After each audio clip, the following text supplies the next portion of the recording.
हम सोया के फ्लैट पर गए थे, वहाँ अजफर के साथ कोई थी। मेज पर चाय के 2 कप रखे थे, हालिया एक पे लिपस्टिक लगी हुई थी। आपका शक बिल्कुल ठीक है। मैं नहीं जानता हूँ कि आपके और आलिया के दरमियान क्या हो रहा है, क्या चल रहा है, लेकिन मैं इतना कह सकता हूँ कि जो कुछ भी हो रहा है ना, ठीक नहीं हो रहा है। तुम लोगों की हरकतें देख देख के मुझे लगता है मुझे कोई फैसला करना पड़ेगा। हाँ तो कर लो ना फैसला, तंग आ गया हूं मैं तुम्हारे रोज रोज के तमाशों से। आसिया जैसी भी सही, राह के लिए रिश्ते तो तलाश कर रही, चाहे वो हमारे स्टैंडर्ड के हों या नहीं, लेकिन वो कोशिश तो कर रही। और मैं क्या कर, आज तक मैंने एक बार भी राह के लिए कोई रिश्ता तलाश किया नहीं, एक भी नहीं। यही सोच करके वो पढ़ना चाहती है आला तालीम के लिए बाहर। अरे ये ख्याल मुझे पहले क्यों नहीं आया? इससे अच्छा तो कोई और ऑप्शन हो ही नहीं सकता। हेलो, हाँ वसीम बेटा, क्या हाल है? बहुत लंबी उम्र है तुम्हारी, अभी तुम्हें ही कॉल करने वाला था मैं बिल्कुल ठीक हूँ। आप बताएं, सब खैरियत है? भाई बस ठीक है, दवाइयों के सहारे चल रहे हैं हम। ताईजान अल्लाह आपको सलामत रखे। बताइए कैसे याद कर रहे थे आप?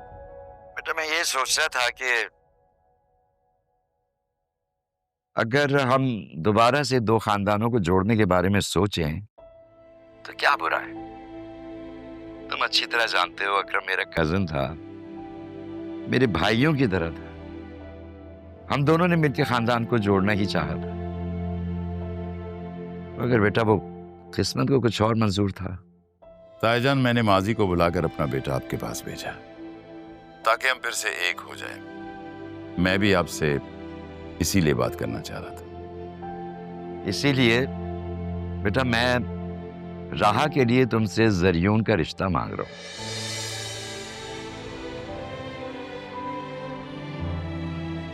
देखो बेटा, राहा को मैंने पाला है, बहुत मोहब्बत करने वाली, बहुत समझदार बच्ची है वो, मेरी बात से कभी इनकार नहीं करेगी।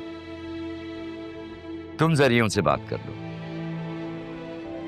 बेटा जहां तक मैं जानता हूं तुम्हें भी खानदान की ही लड़की चाहिए थी। हम लोग दूर जरूर हैं मगर हैं तो एक ही खानदान। ताईजान, आपने तो मेरी मुश्किल आसान कर दी। मैं भी जरियून के लिए अपने खानदान में लड़की तलाश कर रहा था।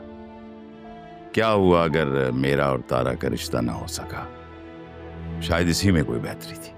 मैं तो बेटा यही बात अपने दिल में लिए बैठा था कि अपने भाई से किया हुआ वादा मैं पूरा नहीं कर सका। माजरत ताईजान, आपने अपना वादा निभाया। जरूरी नहीं कि हमारा रिश्ता नहीं हुआ तो हम एक दूसरे को बेवफा कहें। शायद नसीब में यही लिखा था। ताईजान, आप राह से पूछ लें, जरियून मेरा बेटा है, उसे कोई एतराज नहीं होगा।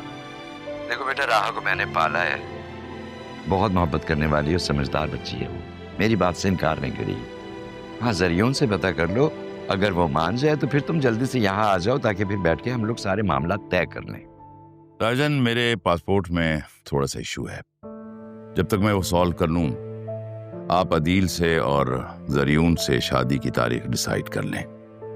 मैं भी पहुंचने की कोशिश करता हूं। बहुत होशियार हो भाई तुम। हमने तो तुम्हें लड़की का रिश्ता दिया था, तुमने लड़के की जिम्मेदारी भी हमारे सर पे डाल ली। वो पोता है आपका ताईजान, ये सब कुछ तो आप ही को करना पड़ेगा। चले, मैं बात करता हूं आपसे। ओके बेटा, खुदा हाफिज।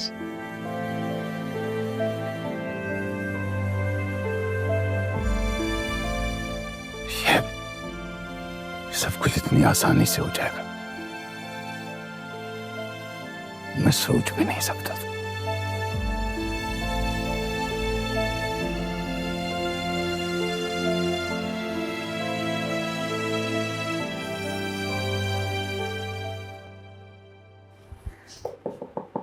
पापा। हाँ भाई, आओ आओ आओ। क्या वो ऑफिस नहीं गया तुम? मैं ऑफिस नहीं गया, मैं कंस्ट्रक्शन साइट पे जा रहा हूँ। ऑफिस गई हुई है राहा, और वो संभाल ले, तसल्ली है। दोनों चले गए? जी। मैं तुमसे वो राहा की शादी के बारे में बात करना चाह रहा था। क्या आसिया ने फिर कोई रिश्ता बता दिया राहा के लिए? वो बेचारी कोशिश तो करती है, रिश्ते ढूंढती तो है। मैंने सोचा कि हम भी थोड़ी सी एफर्ट कर लें। नहीं, सही कह रहे हैं आप। मैं भी ये सोच रहा था कि बतूल की पढ़ाई मुकम्मल हो चुकी है और पापा वो उसका इतना इंटरेस्ट नहीं है बिजनेस में, तो मैं ये कह रहा था कि अगर बतूल और राहा का एक साथ रिश्ता ढूंढ लिया जाए तो बेहतर होगा। मैंने तो लड़का भी तलाश कर लिया और लड़के के बाप से भी बात कर ली। अच्छा, कल तक तो ऐसी कोई बात नहीं हुई थी। भाई लड़का घर में ही मौजूद था। मैंने राहा के लिए जरियून को पसंद किया। तुम्हारी क्या राय है इस बारे में? उसने, वसीम ने तो सब कुछ हम पे छोड़ दिया। सही। मैं तो जरियून और बतूल के बारे में सोच रहा था, मगर चले, मैं राहा के लिए भी मुझे खुशी है, मेरे लिए तो दोनों बराबर हैं। बेटा तुम बहुत अच्छे इंसान हो। मेरी नवासी को अपनी बेटी पे फौकियत दी है तुमने। तो आपकी नवासी मेरी भांजी भी तो है। हम इंशाल्लाह बतूल के लिए बहुत अच्छा लड़का तलाश करेंगे। इंशाल्लाह।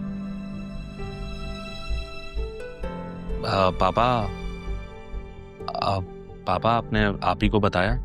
नहीं, अभी तो सिर्फ तुमसे और वसीम से ही बात हुई है बेटा। वसीम कह रहा था कि हम तारीख पक्की करके उसको बता दें। वो आ जाएगा। उसके पासपोर्ट में अभी कोई इशू है, वो क्लियर होगा तो फौरन आ जाएगा वो। सही।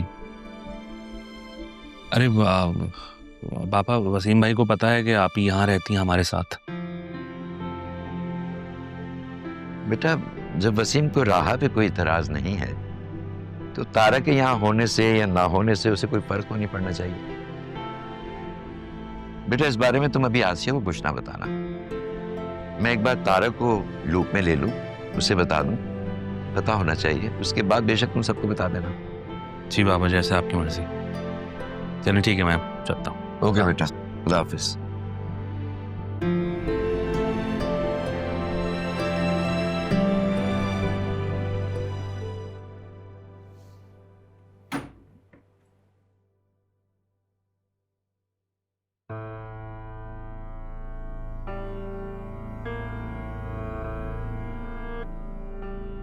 स्कूल जाने का इरादा नहीं है क्या? नहीं। तुम इतना बन ठन के कैंटीन चलाने जा रहे हो? हाँ। क्यों, कोई मसला है क्या? हाँ, तुम जो कभी हल नहीं होगा। देखो नरमीन, आज एक बात कान खोल कर सुन लो। अब तक ये सब मैं अम्मी की वजह से बर्दाश्त कर रहा था, ताकि उन्होंने मेरे साथ जो किया ना, उसकी सजा उन्हें भी मिले। लेकिन अब मैं बिल्कुल बर्दाश्त नहीं करूंगा ऐसी कोई भी बात या कोई भी हरकत।